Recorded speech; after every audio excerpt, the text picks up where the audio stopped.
good afternoon, good morning. Welcome to the Armory. Welcome to my preview lounge. And as everyone knows, I'm half Arsenal, half West Ham. So I have to make this a big West Ham preview lounge. And I've brought two wonderful West Ham guests that probably aren't too happy due to the fact I also watched their game as well. We'll start with James. How are you doing, James? Yeah, good. Thanks, mate. Apart from having to spend 90 minutes of my afternoon stroke evening watching that, but I'm all right other than that, mate. John, how are you, mate?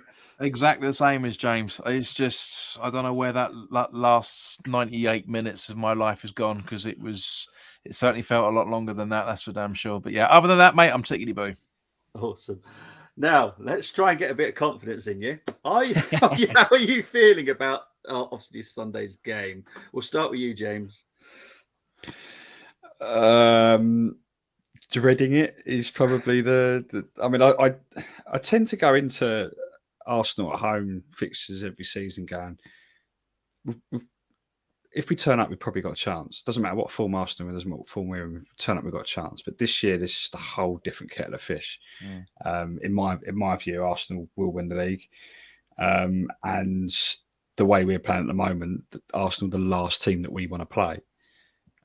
So, yeah, I'm absolutely dreading it, but I'll be there. You'll be there. John, how are you feeling about it, mate?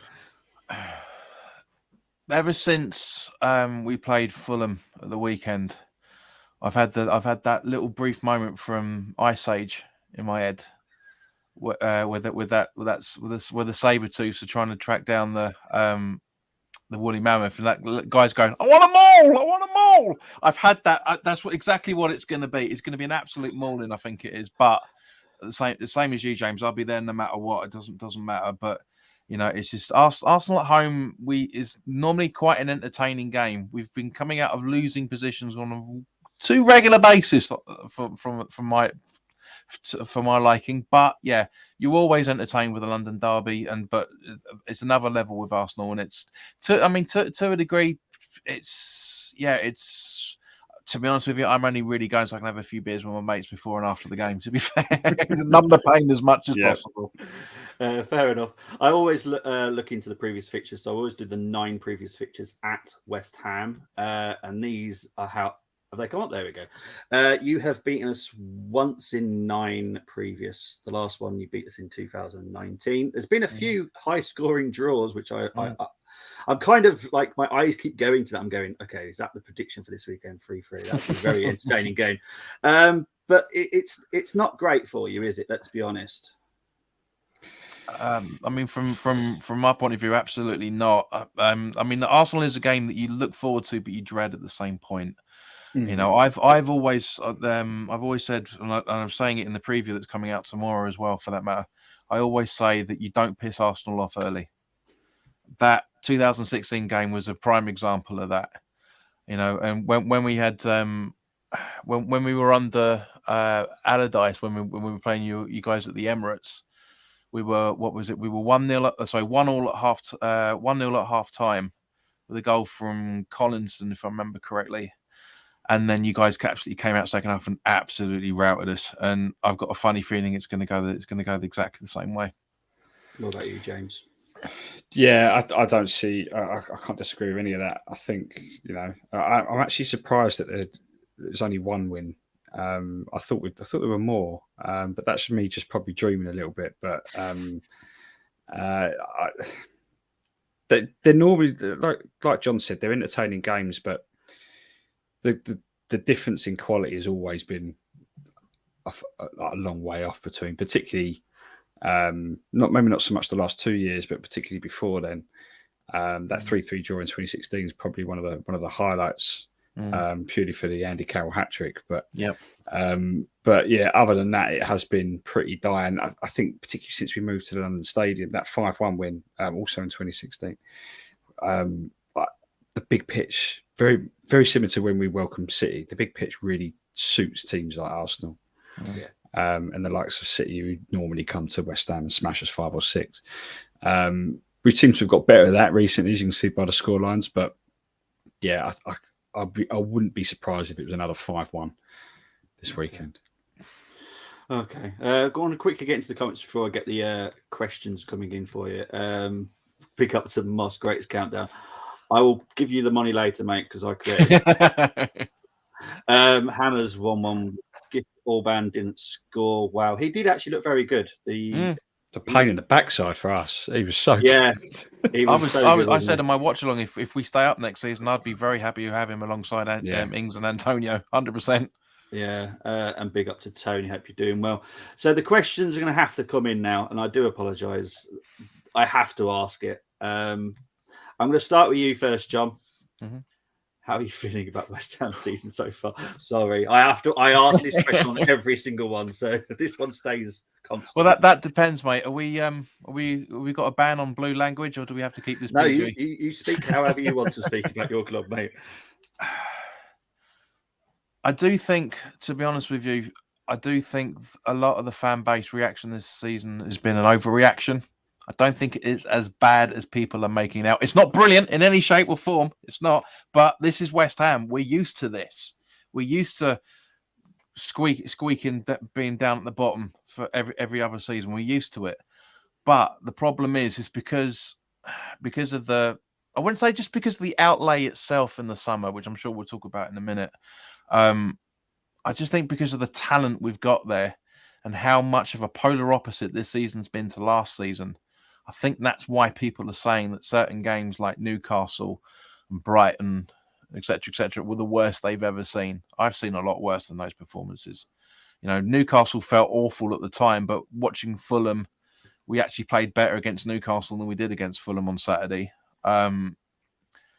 But overall, you can argue this is a typical West Ham season. It's just the fact that because we've been involved in a lot more cups over the last 2 seasons now, I think that's why it's hurting a lot more than it should do. But at the same point, if we didn't have the Europa Conference League to run in, I don't think we'd be as low as we currently are. And likewise for you guys, you dropped out the FA Cup recently, and your form's improved even better as a result of that because you've only got 1 game a week. But having a 22-man squad in a league of 23, 24, maximum 25 teams, that's also been hit us as well. The injuries haven't been that bad in comparison to previous seasons, but they have come at key times and to key players, especially our defenders. We've been terrible with injuries to the defence right from the start. A few games in, we had Zuma out, we had Ogbonna out, we had Aguerd out right from the start of the season because in the friendlies. And it's a makeshift for a lot of the season, but at the same point, again, we'll come on to this topic in a minute, but in my opinion, David Moyes has to do better. He has to do better than he currently is, but it's too little too late at the minute, unfortunately. James? Yeah, I agree with everything that you said. I think a lot of this season, the reason why there seems to be a lot more anger from the fan base around the position that we're in, despite us technically being used to seasons like this, is that we've been spoilt over the last 2 years, massively spoilt, and all that success was built on individual players, majority of them playing well above their station over the course of 18 months.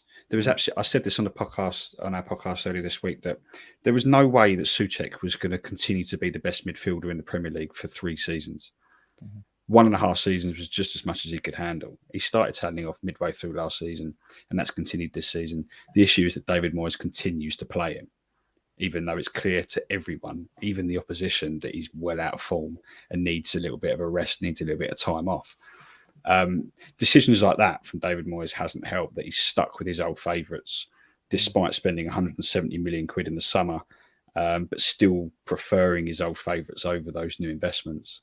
New investments of which majority of them are starting internationals, Brazilian international, Italian international. Yeah. So that's been a big contributor for me, is that, despite all the investment, the fact we've been spoiled, and a lot of those informed players from the last 2 years have been out of form this season. There's been no adapting from David Moyes. He hasn't decided to go, okay, well, this isn't working, I need to adapt here. He's stuck with the same thing. He's changed formation every now and then, but the general style hasn't really changed. It seems like the general message to the players hasn't really changed, and that's why we are where we are. We've been found out massively. We've been exposed. To be fair, this season, and that's because there's been no willingness to adapt. And when you spend all that money, which we were right to do, by the way, we were right to spend all that money after the success that we had. We should have won the Europa League last year. Didn't. Okay, let's reinvest in the summer and go again next season. They did that fine. No one was complaining about the investment or the quality of player that came in. But what we're moaning about now is the fact that nothing's worked. Those players are good enough to play for West Ham, but they've been signed to play in a system that doesn't suit. So they will continue to be a waste of money for West Ham until they change the manager. And that's why the fan base is so angry, because we are where we are. I mean, the only team, barring Nottingham Forest, in the bottom half of the table that hasn't changed the manager. And they bought in twice as many players than we did. They signed like 5 different squads. So, that's why fans are like, what on earth are we doing here? We shouldn't be here. We shouldn't be here. We should be in the quarterfinals of the Conference League. So that's the only part of the season that's gone well. Yeah. But yeah, we shouldn't be in the bottom 5 of the Premier League going into the last 8 or 9 games. We shouldn't be here, but we are. Yeah. Well, that leads me into this question, and you're probably going to guess what it's about. Why do you think the board have continued to support David Moyes? Because I watched. I think I did the watch long last week of the West Ham Newcastle game, and that was painful for me. But because of half my family support West Ham, it was painful for me to watch. Now, I even called him out. I was like, "You've got to get rid of him now." Personally, that's just my as a non-biased fan. It's not me to be an Arsenal fan. New manager bounce and all that rubbish. I can't see how you're keeping him. Now, James, I will start with you. Why do you think the board have continued to support David Moyes this season? Cheaper. Seriously, what it is. To be fair, he had a lot of credit in the bank earlier in the season. Yeah. And so I could see why they probably stuck with him a little bit longer than most clubs would have done in the situation that we're in. The best time to get to make the change was the World Cup. Yeah. They had 6-7 weeks to bring a new guy in. He's got 6-7 weeks to do what he's got to do. Then he's preparing for a January window, time to prepare, and then we've got the second half of the season to hit the ground running. New manager bounce, all that rubbish. But he's got time. Yeah. They didn't do it, and then we started after the World Cup. Obviously, it was that first game, Boxing Day against Arsenal. Lost that, unsurprisingly, but then you lose 4 in a row after the World Cup. And you're like, okay, well, time to make the change then. And then they still don't do it, and that was when it was getting like, what are they seeing, or what's he saying to them that we don't know, that isn't very clear, because it was obvious to everyone. It's still obvious to everyone now. I'm convinced that it's now purely because it's cheaper. Just to keep, with every day that he stays in the job, it's cheaper for them to sack when it comes to sacking him. With every single day that passes, it's a little bit less that they're going to have to pay him when they do get rid of him. And if I'm honest, I think now sacking him is probably a little bit too late. You might as well just stick with him now, and see what happens. But yeah, just that's a lot of fans will say that as well, because a lot of fans do think that the particularly when it comes to managers, David Sullivan likes to play it as cheaply as he possibly can. John, what's your? I can't really say anything more than James has really said, mate, to be honest with you.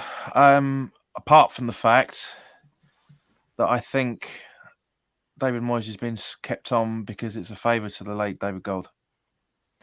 David Gold wanted Moyes in to stay in the job originally when he was interim manager before we appointed Pellegrini.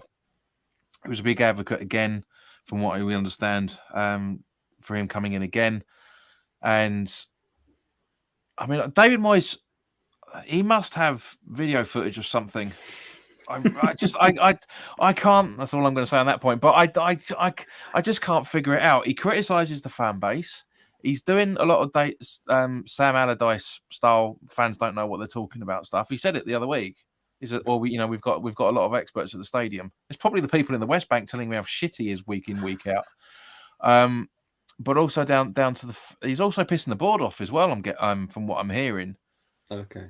because with things, I mean, obviously the results are speaking for that reason, but also at the same point, bringing in a player in Danny Ings as a prime example, bringing in a player that he's been after for the last 2-3 appointments, both times at West Ham and apparently when he was at Real Sociedad as well, and then saying in the press conference the other week, saying, "Well, we're not really sure how to use him." Sorry, but I love David Moyes, and James, as you said, he's got a lot of credit in the bank, but he's hanging on to that £1 left in that piggy bank of how great everything's been over the last 2 seasons. He keeps referring to every single time, and when you're spending that outlay of what was it after what we've spent and what we've sold in the 2 transfer windows, you're looking at what 156 something million pound all in, and then to say with a brand new striker, you don't really know how to use him.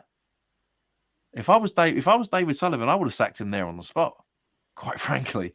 But James, as you said, it's down to the fact that it's going to be he'll have a couple of million left, I think, for the next 8 games or whatever the period of time is now. But at the same point, would you really risk a couple of million in regards to the 120 million we could lose not being in the Premier League next season? He's not an accountant in any shape or form. Otherwise, he'd have more money under his belt because all his money is wound up in property investments. I don't think he's as savvy as everybody thinks he is, including himself. So, but yeah, the only fathomable reason is the fact that I do genuinely think when one of the things that David Gold said before he passed away is give him as much time as he needs. I mean, I can see that. Part of me's thinking that makes it even worse if they're kind of doing it on the promise of to David Gold. I do wonder whether Kretinsky as well maybe not have had a say in it, but I wonder whether there's things going on behind the scenes in terms of him investing further, which is preventing a decision being made straight away. I don't know, because we know that he's bought 27% of the club or whatever it is, and we know that he's teeing up to buy more. Like it is, he probably will get gold shares. So you wonder whether they're just deliberately not making that outlay because there's further takeover bids going on behind the scenes. Because obviously you don't want the club to have additional costs when someone's trying to buy more of the club. So maybe that's they're going, right, well, let's just hold off until that happens, and then like Kretinsky can make the decision, which we'd hope would make the right one. Again, it's possible, but you look at Kretinsky's portfolio in terms of being an investor.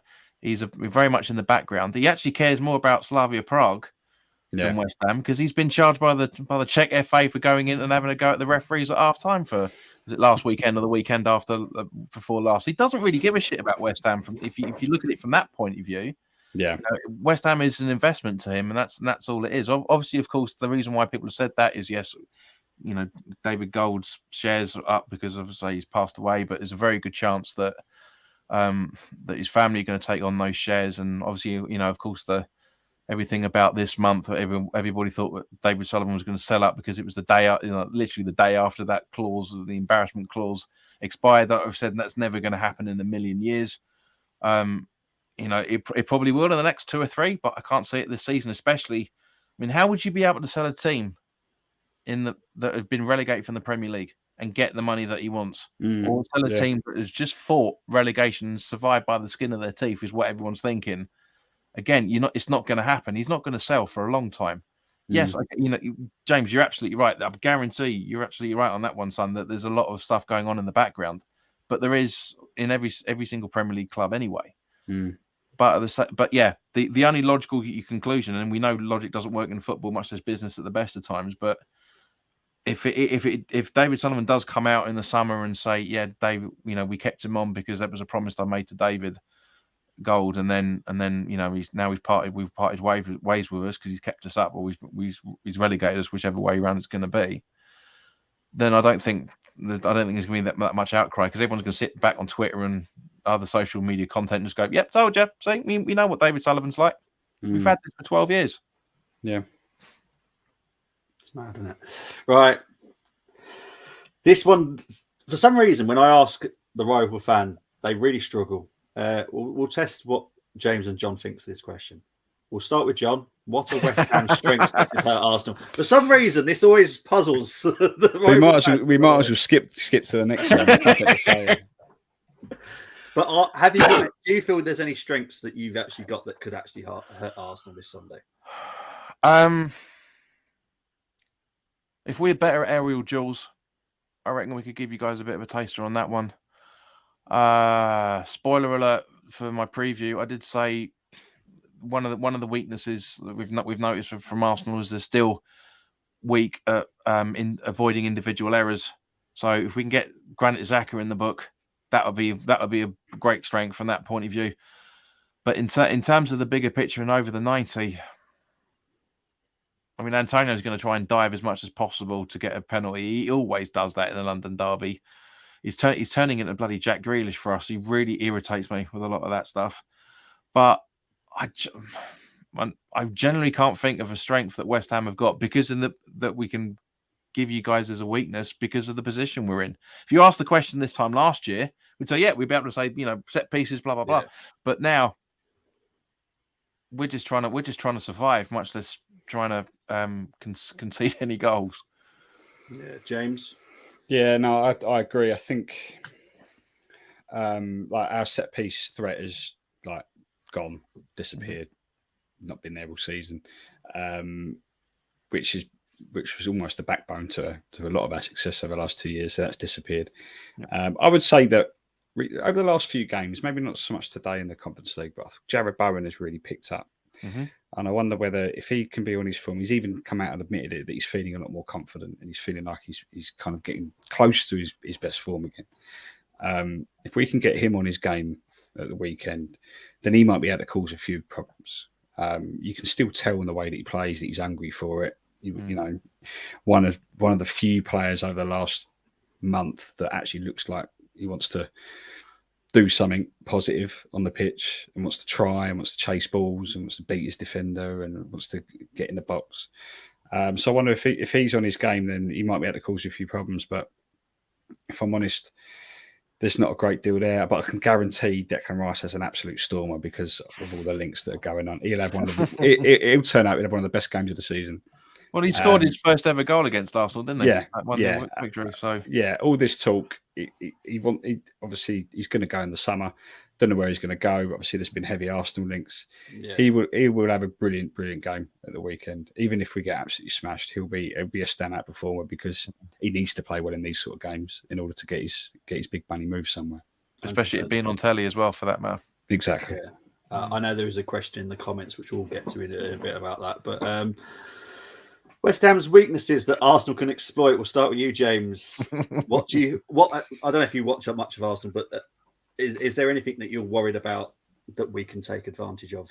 Well, name the starting 11, and there are the weaknesses. But the back four for me, I mean, have been pretty good, to be fair, this season. But defensively, we've actually not been that bad. I think we've got maybe about the 6th or 7th best defence in the league.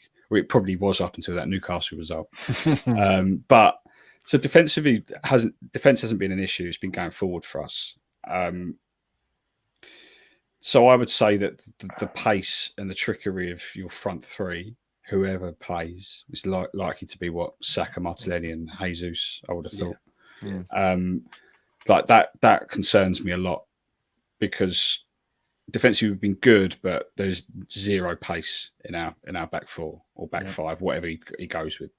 And we saw it against Chelsea at home. We managed to draw that. I mean, fortunately, Chelsea have been rubbish this year, but Chelsea for the first 25 minutes, the amount of times they got runners in behind. We caught them offside quite a lot, but the amount of times, I mean, they could have been 4 or 5-0 up inside the first 15, 20 minutes. Lucky they're offside a lot, but you don't get that lucky with all those offside traps all the time. And if Arteta, I'm sure, would have seen that and gone, right, well, that's how we're going to play against them. We'll get in behind them early. will cause them a lot of problems. And that's where I'm expecting Arsenal to hurt us, is just the pacing behind, because we've just got no pace there. Fair enough. John? Yeah, not much difference on there, to be honest with you. Probably the link-up play between Bowen and Benrahma and Paqueta has improved a lot. Really has. But the weaknesses of communication at the back. I mean, the Newcastle game we take out of the equation because 4 of the 5 goals were down to individual errors and no communication, especially the first goal. But there aren't any real weaknesses other than individual errors. That's half the problem. I think one of the reasons why we did go down in the route that we did against Newcastle was because every player was really stressed out, and when you're stressed, you make mistakes. But the amount of times I've screamed at home games and the occasional away game that I've been fortunate to go to as well, is just talk to each other. That's the biggest weakness. You get people. There's so much arrogance in the back 5 or 6. I mean, Areola is a very, very good goalkeeper, but doesn't talk enough. Fabianski doesn't communicate quick enough. You could argue that one of the biggest weaknesses would be Fabianski's lack of pace lack of speed in distribution. He hangs on to the ball more than bloody Adrian used to. And if you put him under pressure and he makes a mistake, bam, that's a goal. Simple as that. But I mean, with every goal that you can see, there's at least 3 or 4 errors that have caused it in the first place, regardless of how beautiful the goal was scored. But yeah, I do generally think the confidence is going to be and the lack thereof really is going to be the biggest weakness that Arsenal are going to exploit. Yeah, fair enough, guys. I know it's a tough one for you, and weirdly, it seems to be the easiest question for any a fan that comes on here. It's the weaknesses are the easiest one to answer than the strengths, and it's interesting. But before we do the challenge, which I have spoke to the guys about beforehand, so they're slightly prepared until I actually do it. Luke's saying here, big up to Luke. I know you've just said you've used to these kind of seasons now and again, but are you still surprised that you're still down there considering the players you've got? Or quick answer from John. Yeah, very surprised. But again, it's down to the lack of communication from each other, and also the lack of amending tactics, as James was talking about earlier, from Moyes. James? Yeah, I've already said it. Like, it's all very well buying all these really good players that play for their international teams and play in the Champions League, but unless you're buying them to fit a certain system, which we didn't, a system that suits them, like, you're not going to win football matches. And that's the situation we're in. Yeah, 100%. Big up to Fran. Hope you're doing well. Moss had you guys down as top 10 this year. To be honest, so did I. I'm surprised to see you down. It's painful as well to see you down there. Too bad no Kostic came, and that Sketchmaker was always hurt there. Always been an Antonio fan, but what been the problem this season? Just lots nagging injuries. That's been his problem, isn't it, really, guys? Agree with that? That it's just lots. Well, weirdly, Antonio for the last 2 years hasn't really been injured. I think the last 2 years he's played more games than he had anywhere near it in any of his previous 8 seasons or whatever it is. The problem with Antonio at the moment is that I still maintain he's not a Premier League footballer. How he's ended up being our top scorer in the Premier League, I don't know. That's why. Yeah, true. Scoring 6 league goals a season for 10 years does it, I suppose. but yeah, I just like he's more often than not he's running around like a headless chicken. He holds the ball up really well, but he never looks like he's in control of the ball. He always looks like he's just flapping his legs about, and he always gives 110%. You can't fault his effort, but. His problem is that sometimes I think he tries too hard. If you watch him, he's knackered after 10 minutes of every game, absolutely shattered. So yeah, like he shouldn't be starting games for us anymore. I think he's more effective as an impact sub. Saw him against Ghent this evening. He comes off the bench, and we look at a different team going forward. Yeah. We're still shitting ourselves in the final third, but at least he's making things happen. He's chasing balls down, which Ings wasn't doing because Ings isn't that type of striker.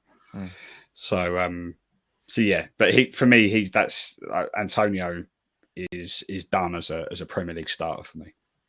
John? Yeah, no, I completely agree with you, James, mate. I mean, he's one of the, I've said it many times, he's one of the players that you can be furious with and ecstatic with within the same breath. He's been like that for donkey's years. He does one thing that he really irritates me about him, and I love his passion. I love the way that he's if and when he does go, because he's 33, 34 now, so he hasn't got that much length of time. So that's one reason why he is the way that he is as well. But he just flaps around like a bloody Thunderbird puppet a lot of the time. All of a sudden, you just see him go, hang on, what, and it's just he's a winger. I don't care what anybody says. He's a winger. That's been converted to be a centre forward. He's not a striker in any shape or form. You watch him when he's, like, for example, when he makes his runs, he'll either make his run down the right-hand side when he's got the ball, or the left-hand side and pass it into the box, passing it to where he should be in the first place. That's the biggest issue with Antonio. We've played two up front. It works. If he's got someone to bounce off with, as it is with Scamacca, as it was with Anderson, as it was with Allaire, etc., you need two up front when you've got someone like Antonio being in the centre forward position, and it just doesn't work. And that's the reason why his goals are drying up. He fumbles the ball quite a fair bit. He falls over himself a lot of the time. Like you're saying, James, I think it's because he's trying too hard. He's making those sort of mistakes as a result of it. But he's a good bloke, and he's a great servant. But even though I was being flippant, genuinely the reason why he's our leader's highest ever goal scorer in the Premier League is because he's been with us for such a length of time. And like you're saying, he's had hamstring injuries, but that's only really kept him out for no more than 2 or 3 games each time over the last couple of seasons. Whereas a season, 3 or 4 seasons ago, he was out for a couple of months. So he's doing brilliantly on keeping his physique together. It's just he's not the end product anymore, and that's half the problem. Yeah. Right. So Tony's saying here, West Ham already done better than the Conference League than the Muppets down the lane. No guesses about who that is. Well, at least we've turned up for every single one of them. That's for sure. Yeah, that's it. Yeah. Yeah. I think I've prepared enough for a challenge. Moss is always getting excited about the challenge. Big up to DWTT. Hope you're doing well. Really thought he would keep rising. Yeah, I think a lot of people did, but that's him done now, I think. And big up to BX Gunner 81. Right, so we'll get into the challenge, and as always, there is an intro. We'll do the challenge after.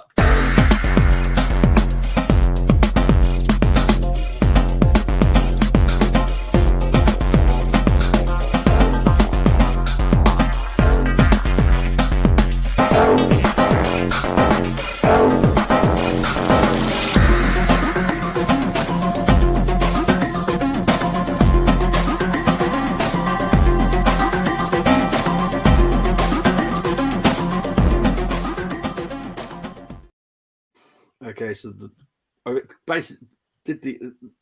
gave the basic rules to James and John. They're both going to have to agree on the West Ham players. Both have to agree on the Arsenal players. But what also happens is it's always the home formation that we go with. Now, West Ham have changed their formation a few times. I've spoke to someone today, and they've said that you've done this 16 times this season. They've actually counted it: a 4-2-3-1. So 4 at the back, 2. I don't know. It might be ending up what BBC Sports says, but I'm not really sure. I'm happy to change it if you want me to change. In all competitions, that sounds about right, but not for Premier League games alone. No, I don't think it's been. No. Do you want me to change it? I'm happy to change it. I mean, we're better chance of getting a 6 Arsenal players into a 4-2-3-1 than we have. Going a little bit more defensive, haven't we? I suppose. So you're happy for me to stick with this formation because it is your team. I mean, it's not really far off it, to be fair. Yeah. Right. Now, do you want to start with the Arsenal players or the West Ham players first? I think it'd be easier to start off with Arsenal, wouldn't it? I think everyone seems to do that. I don't know why. Yeah, let's do that. Right. So what player are you going to go with that you both can agree with? I mean, I think. Should we work? Yeah, no, I was going to say should we work back to front, but because as far as I'm concerned, the 6 of the Arsenal players are the goalkeeper, the back 4, and Saka. That's it. Do you know what I mean? But James, you happy with that? Yeah, I'll take that. Yeah. Right. Yeah. Okay. So that's how we'll do it. So we're going to have Ramsdale in goal. Yeah. Which right back are you having? Ben White. Yeah. Cool. Is it Saliba and Gabriel you're going with at the back? Yeah. Mm-hmm. Cool. Let me just type these in. Gabriel is always hard to find, especially if I type it wrong. Let's just find him. There he is. Right. Which left back are you going with? Tierney or Zinchenko? Zinchenko, sure. Yeah, 100%. Yeah. Okay. I have to ask because it's your you're going to be your team. But, mate, you can't have you can't not pick a former Man City player. You just can't do it. Yeah. Striker, I'm going to guess Jesus, but you might surprise me to say Eddie Nketiah, but you never know. Jesus? Yeah. I mean, it's a good argument, but personally, I wouldn't. I'll be putting Saka out on the right myself. What are you saying there, James? This is for striker. if we're sticking with just Arsenal players, then we'll put Saka out on the right, and we'll have a West Ham striker in there. Cool. Yeah, I forgot about that. Sorry, my bad. I remember you said Saka now. Right. Okay. So here we go with the West Ham players. We'll start with the striker first. Which one you can go with? Well, we've only got 3 to choose from, so it's going to be very quick. I mean, in that formation, Scamacca struggled, but I think with better players around him, with Saka putting balls in the box, he might be all right. To be fair. John? No, I agree, 100%. I think Scamacca's our best striker, technically. Well, he is. Well, I mean, Ings is his best days are behind him. Unfortunately, he's still a good player, but like you said earlier, James, he hasn't got any pace. Antonio we've just talked about, is more of a winger, so by default, almost it is Scamacca. Yeah. Right. So on the left side, who are you going to have on the left side? I mean, I'm very, very tempted to go to Benrahma, to be honest with you. Yeah, I know. But Bowen could hedge it on the left as well. This is the issue. That's what I'm going to say. That's what I was going to say is that Bowen. I know Bowen plays out on the right, but I think he'd be just as effective on the left. Yeah, I agreed. Especially alongside Saka, those two. Yeah. Oh, imagine that for England. That would be good. Bowen, then happy. Yeah. Okay, Declan Rice. I'm guessing he's one of these DMs. Yeah. Mm-hmm. And I'd put Paqueta alongside him. Absolutely agree. That's where he plays best. Now, this is the last one's going to be I think one of the hardest questions we've got to go for. Who do you want? Maybe it's Benrahma as a 10. He is good as a number 10. I'm not going to lie. He can do it. He can do that. Yeah. He plays his best football in that position. I'm not going to lie. So does Fornals and so does Lanzini. Oh yeah, but Fornals. You want Fornals for his work rate, didn't you? Yeah. Benrahma's very, very inconsistent, but ironically, he's still one of our best players this season. Yeah. It's a toss-up between, for me, Fornals and Benrahma. I'm swaying towards Fornals just for the work rate. Agreed. Yeah, I'm sticking him in. Fornals? Okay, yeah. Cool. Right, so this is James and John's challenge. So we've got Premier League 11, that. It is a good team, to be fair. We've got Ramsdale, Ben White, Saliba, Gabriel, Zinchenko. You've got Paqueta, Rice, Fornals, and you've got Saka, Bowen, and Scamacca. It's very good, and I will download it because I will be using it for tomorrow's preview as well to challenge to see what the Armory guys have done, which will be very fun as well. I have been told it is the hardest challenge for a very long time. I don't think that's any disrespect to West Ham. I think it's just trying to get their own favourite players in, and that's where a lot of people do struggle. And I know that people have been doing it already. Moss has done it here. He's gone Ramsdale, Soufal, Saliba, Agard, Ben Johnson, Partey, Rice, Odegaard, Saka, Paqueta, Chris, very good. Jesus. Who's Crisps?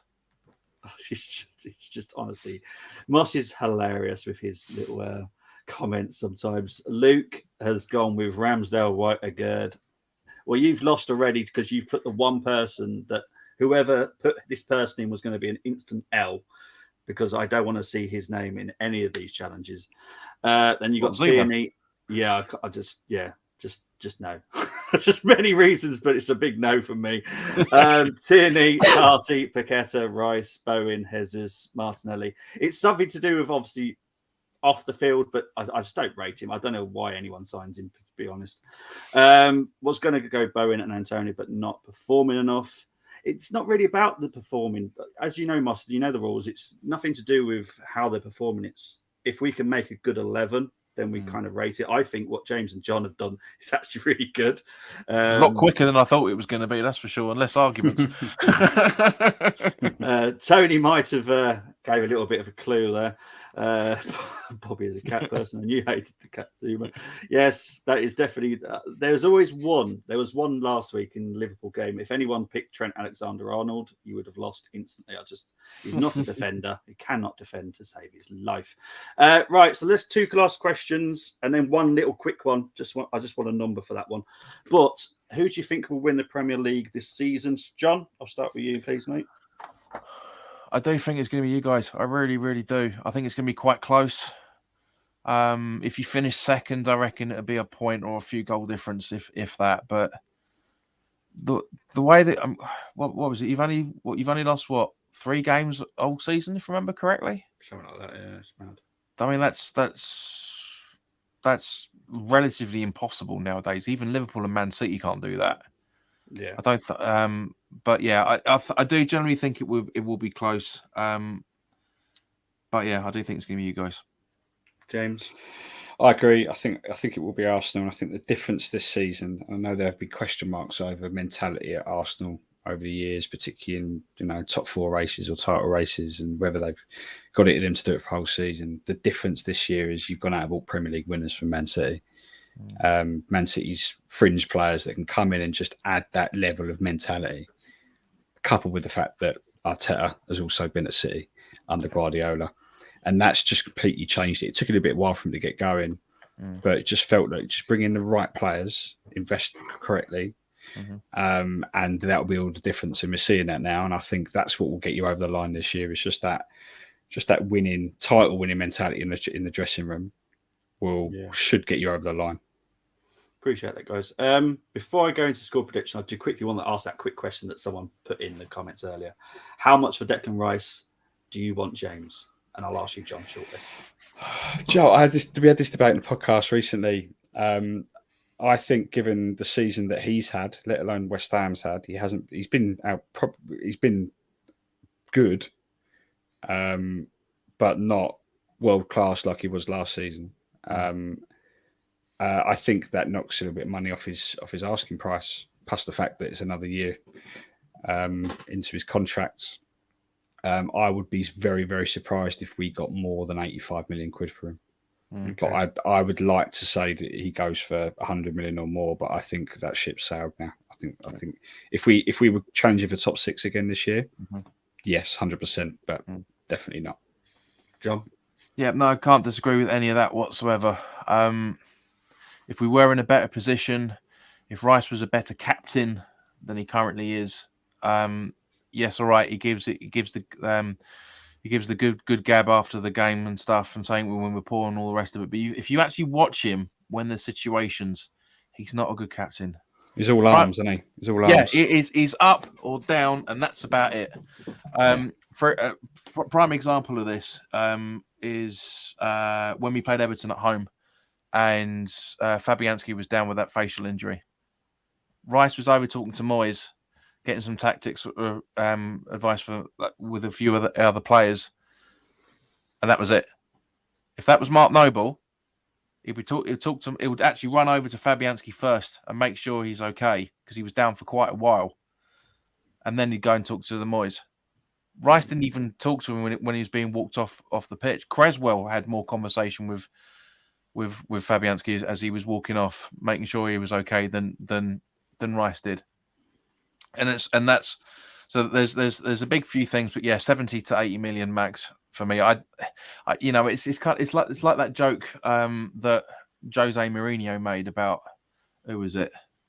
Old mate, he was 100 million a leg, and all that sort of stuff. That's where it comes from. That sort of bullish mentality. But at the same point, I question the board's tactics on this and Moyes' tactics on this by making a captain who doesn't want to sign a new man who doesn't want to sign a new contract. It's a stupid decision. Yeah. And I'll be very surprised if we get 70. To be honest with you, 70 to 80 is. But yes, okay, England international, etc. But the Republic of Ireland stuff is coming back to haunt us now, unfortunately. I think we'll be lucky with the price because you got the English player tax where at the moment he's English, regardless of he's international or not. At the moment he's English, he goes for more. But yeah, his value is dwindling with every passing week and with every passing game. But I think the club will hold out for 80 million. And I'll take that, to be fair, at this stage. I don't trust the club to reinvest it correctly, but that's a completely different conversation. But we'll take the 80 million quid and wave him off. Bearing in mind his contract runs out at the end of next season, even with and have an optional extension on top of that. It's good business then when you think about it. Absolutely, 100%. Yeah. All right, I'll sign the check now and I'll send it off in a minute. Score predictions, guys. We'll start with you, James. I think I refuse to give one in the podcast this week. It's just like I'm not.